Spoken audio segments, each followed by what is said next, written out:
शहर के पंछी नगर स्थित सी सेक्टर में देर रात पहाड़ी में हुए ब्लास्ट से पूरे इलाके में दहशत का माहौल फैल गया।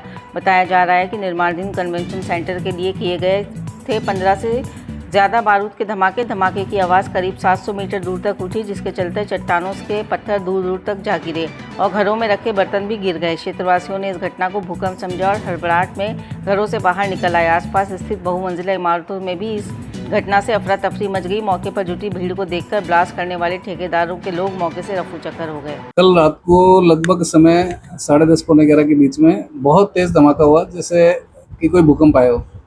तो सभी कॉलोनी में लोग घरों से बाहर आए। हम सब ने मालूम किया तो पता चला पीछे से जो कन्वेंशन सेंटर बन रहा है, सरकार विकास के कार्य करा रही है। हम सब खुश हैं, हमारी कॉलोनी में इतने बढ़िया विकास के कार्य हो रहे हैं, परंतु सरकार ने अपनी जिम्मेदारी निभाते हुए संस्थाओं को जिनको भी काम दिया है, चाहे एडीए है, चाहे नीचे कोई थर्ड पार्टी टेंडर जिनको मिला है, ठेकेदार है, वो लोग अपने कार्य की सुविधा के लिए सरकारी नियमों को ताक में रखते हुए इस प्रकार से ब्लास्टिंग कर रहे हैं। ये पूर्व में भी 3 से 4 बार पहले हो चुका है, परंतु ये उसका समय अलग अलग था। दिन में शोरगुल की वजह से तीव्रता और उसकी आवाज़ इतनी तेज़ नहीं थी कि पता चले। फिर भी हमें कॉलोनी में सबको ये चर्चा थी कि कुछ हो रहा है, परंतु ये दिन में ऐसा ध्यान में ज़्यादा आया नहीं। पर कल रात को जो विस्फोट हुआ वो इतना तेज़ था कि कम से कम 5-7 मकानों के प्लास्टर गिर गए।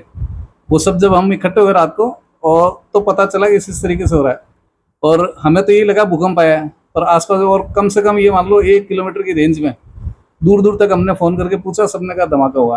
तो जो ये ठेकेदार लोग हैं, जो ये काम करने वाली एजेंसी है, ये लोग इस तरीके से सरकारी नियमों को ताक में रख के ब्लास्टिंग, इतनी बड़ी डेंसिटी वाली कॉलोनी आप देखिए, अजमेर में सबसे ज़्यादा मल्टी स्टोरी जो बिल्डिंग्स है वो इस कन्वेंशन सेंटर के आसपास में 11 से 12 बड़ी बिल्डिंग है जो 10-10, 12-12 मंजिला हैं। अगर ऐसे में इनकी लापरवाही से अगर कोई हादसा हो गया, फिर कोई बचाने वाला नहीं आने वाला है, और इन लोगों को क्या जाने वाला है? बदनामी सरकार की होनी है, प्रशासन की होनी है और जनता की हानि होनी है। तो इसमें जनहानि और संपत्ति की हानि होने का पूरी संभावना है। घरों में लोगों के सोलर लाइट के पैनल जो ऊपर लगे हैं वो हिल गए, कईयों को गिर भी गए। तो इस प्रकार की जो गलत गतिविधियां हैं इनकी, वो हम लोग सहन नहीं करेंगे। हमने कल भी कहा, थाने पे भी बात हुई थी, उन्होंने कहा लिखित में शिकायत दो। हम लोग दिन में अभी इन ठेकेदार के खिलाफ जो भी है उनके खिलाफ शिकायत देंगे। और अभी ठेकेदार के कुछ आदमी वहाँ आए तो हमने उनसे बात की, तो उन्होंने कहा कि हमने ब्लास्टिंग नहीं करवाई है। अब आप ये सोचिए, सरकार तो क्यों कराएगी। दूसरी बात, जो जिसको ठेका दिया है उससे जब बात हुई, आप 2 की जगह 4 जेसीबी लगाओ, 10 जेसीबी लगाओ, काम जल्दी करना है। ये तो कोई तरीका नहीं हो कि ऐसी कॉलोनी में आप विस्फोट करना चालू कर दो। और रात को कुछ वीडियोस वगैरह भी लिए, मैं शेयर करूंगा, आप उसको दिखाना, कितने गहरे गहरे खड्डे करके इन्होंने रात को एक कम तीव्रता का था, एक बहुत ही ज्यादा तीव्रता का था, और लगभग पिछले 7 से 8 दिन में 5 से 6 बड़े धमाके हो चुके हैं। कितनी बजे की घटना हुआ? ये 11 बजे के आसपास की बात है। हाँ, पूरे मतलब लगभग आप ये देखो, कम से कम 500-600 लोग इकट्ठा हो गए थे। सबने अपनी अपनी जगह जहाँ मिलने वाले थे सबको फ़ोन किया, पर ना प्रशासन की तरफ से कोई आया और ना ही पुलिस वालों की तरफ से। पुलिस वालों की तरफ से एक गाड़ी आई थी, वो भी रात को 1 बजे, जब सारी पब्लिक इधर से जा चुकी थी।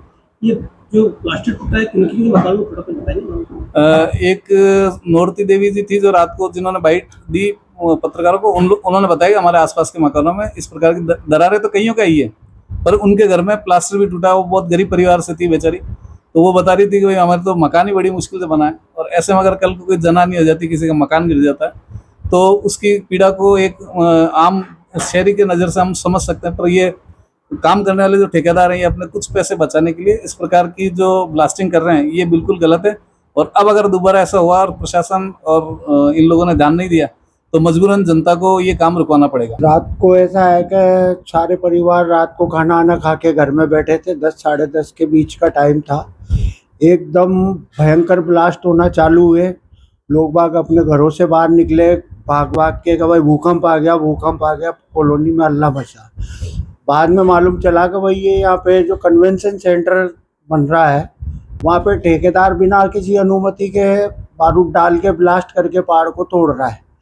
तो पहले तो ये जिम्मेदार एजेंसी को भी इस पे ध्यान देना चाहिए कि इतनी घनी आबादी क्षेत्र के अंदर इतना भारी ब्लास्ट क्यों किया जा रहा है। और चारों तरफ मल्टी स्टोरी बिल्डिंगें बनी हुई है, और मल्टी स्टोरी बिल्डिंग तो इन ब्लास्टों से कब नीचे आ जाए कोई गारंटी नहीं, कितनी जनहानि कल हो सकती थी। और बहुत से रात को जो मीडिया कर्मी आए थे वो फोटोग्राफ्स वहाँ से लेके गए हैं, ड्रिल करे हुए, टोटे लगाए हुए। वहाँ पे वो छोड़ के भागे, पब्लिक जब वहाँ गई साइड पे तो वो छोड़ के वहाँ से भाग गए। अगर वो सारे ब्लास्ट एक साथ होते तो कल यहाँ पे पंचशील में बहुत बड़ी जनहानि हो सकती थी। नाम आपका? मेरा नाम सतीश कुमार वर्मा। इससे कानों में क्रैक आए हैं, प्लास्टर तक गिरे हैं और दुनिया भर के लोगों की यही कंप्लेंट है कि हमारे तो खिड़की, दरवाजे, बर्तन सब हिलने लग गए। क्या नजदीक थाने में शिकायत दर्ज कराई आपने? शिकायत तो रात को हमने दर्ज नहीं कराई थी। हमारे एक साथी ने रात को 3 बार 100 नंबर पे कॉल करा था। उन्होंने कहा गाड़ी आ रही है, लेकिन कोई गाड़ी नहीं आई। रात को 12:30 बजे तक तो हम वहीं खड़े थे। तो क्या कंपनी के खिलाफ आपने शिकायत दी है? अब आज जाएंगे हम तो कॉलोनी वासी सब इकट्ठे होकर पुलिस थाने में भी रिपोर्ट देंगे और जिलाधीश महोदय से भी जाके निवेदन करेंगे कि ये इस तरह से लोगों की जनहानि नहीं हो, इस पे कार्रवाई की जाए और तरीके से उसको ठेकेदार को निर्देशित किया जाए कि आबादी क्षेत्र को ध्यान में रखते हुए कार्य करें। गाड़ी को पेट्रोल चाहिए और सर्विस पर चाहिए सेविंग्स, तो आइए श्रीनगर रोड के रिलायंस पेट्रोल पंप अजमेर पर, और जैसे ही आप करवाते हैं टैंक फुल, अजमेर ऑटो और अजमेर होंडा देते हैं आपके पेड सर्विस के लेबर चार्जेस पर 15% special discount. Offer valid for limited time.